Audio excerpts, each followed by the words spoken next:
নমস্কার। 2026 সালে যে সমস্ত স্টুডেন্টরা মাধ্যমিক পরীক্ষা দিচ্ছ, তোমাদের বাংলা, ইংরেজি এবং ইতিহাস পরীক্ষা হয়ে গেল।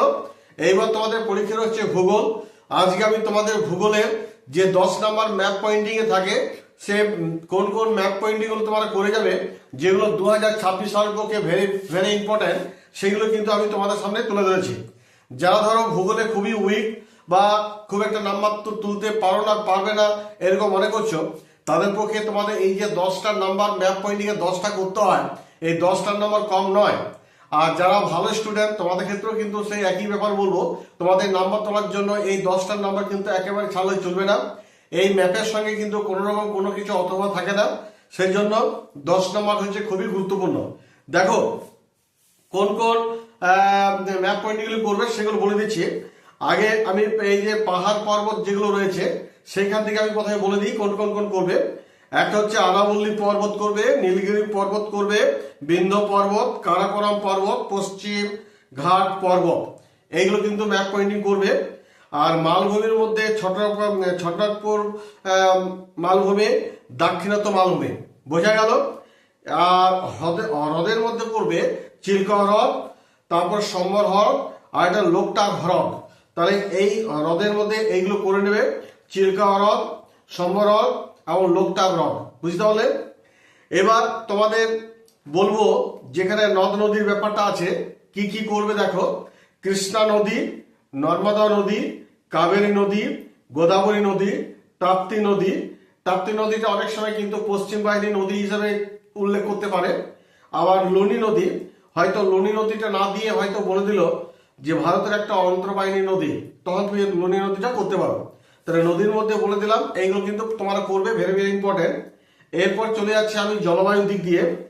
যারা আমার এই ভিডিওটি দেখছো, তোমরা কিন্তু খাতায় কিন্তু নোট করে নাও, কারণ এইগুলো বারবার প্র্যাকটিস করো, দেখবে এখান থেকে কিন্তু তোমরা অবশ্যই পেয়ে যাবে। জলবায়ু থেকে বলছি, ভারতের শুষ্কতম অঞ্চল, হ্যাঁ, যেটা রাজস্থানে হবে। তারপর বছরে দুবার বৃষ্টিপাত যুক্ত অঞ্চল, এটা একটা করে নেবে। ভারতের একটি অতি অল্প বৃষ্টিপাত যুক্ত অঞ্চল করে নেবে। আর ভারতে একটি বৃষ্টি ছায়া অঞ্চল করে নেবে। তাহলে এখানে জলবায়ু থেকে বলে দিলাম। এবার মৃত্তিকা থেকে যেটা বলছি সেগুলো দেখো।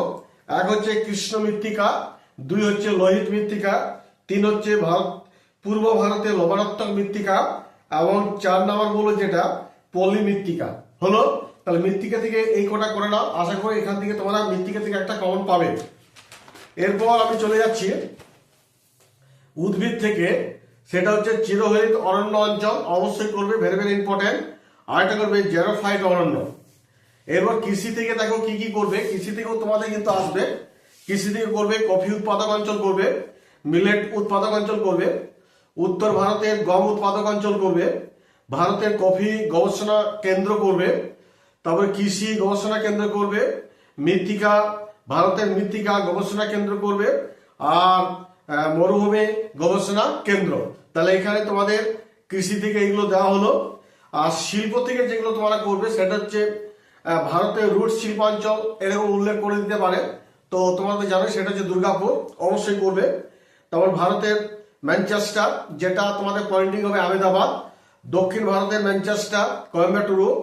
তারপরে উত্তর ভারতের ম্যানচেস্টার, সেটা করবে কানপুর। বেঙ্গালুরু করবে, আর এটা করবে বিশাখাপত্তনম। ওকে। এরপর তোমাদের যেটা বন্দর থেকে কতগুলো বলে দিচ্ছি, সেটা হচ্ছে দক্ষিণ ভারতের একটা আন্তর্জাতিক বিমানবন্দর চেন্নাই করবে। ভারতের বৃহত্তম আন্তর্জাতিক বিমানবন্দর করবে, সেটা নিউ দিল্লি করতে পারো। আর পূর্ব ভারতের একটি আন্তর্জাতিক বিমানবন্দর কলকাতা। আর পশ্চিম ভারতের একটা আন্তর্জাতিক বিমানবন্দর, যেটা তোমরা করে নেবে মুম্বাই।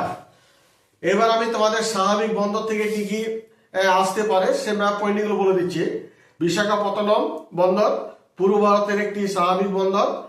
আর আরব সাগরের যে রানী, যেটা কোচি, এটা একটা করে নেবে, ভেরি ইম্পর্টেন্ট। আর শহর বা নগর বা বন্দর থেকে যেখানে রয়েছে, একটা যে ভারতের যদি রাজধানী বলা হয় সেটা তোমার দিল্লি করবে, বা দিল্লি পয়েন্টও থাকতে পারে। ভারতের প্রবেশদ্বার মুম্বাই করবে। তারপরে সিটি অফ জয় কলকাতা করবে। আর সবুজ নগরী করবে চেন্নাই। তাহলে তোমাদের এই যে জিওগ্রাফির যে পয়েন্টিং গুলো বলে দিলাম, এইগুলো কিন্তু তোমরা বারবার প্র্যাকটিস করো, দেখবে এইগুলো যদি তোমাদের প্র্যাকটিস যদি ঠিক মতো করা থাকে তোমরা 100% তোমার কিন্তু এখান থেকে কম পাবে। যাই হোক, এই বলে আপাতত ভিডিওটা এখানে রাখছি। তোমরা সকল ভালো থাকো, ভালো পরীক্ষা দাও, বেশি বেশি নাম্বার পাও, ঈশ্বরের কাছে এই কামনা করে আজকের মতো ভিডিওটি এখানে শেষ করছি। ধন্যবাদ।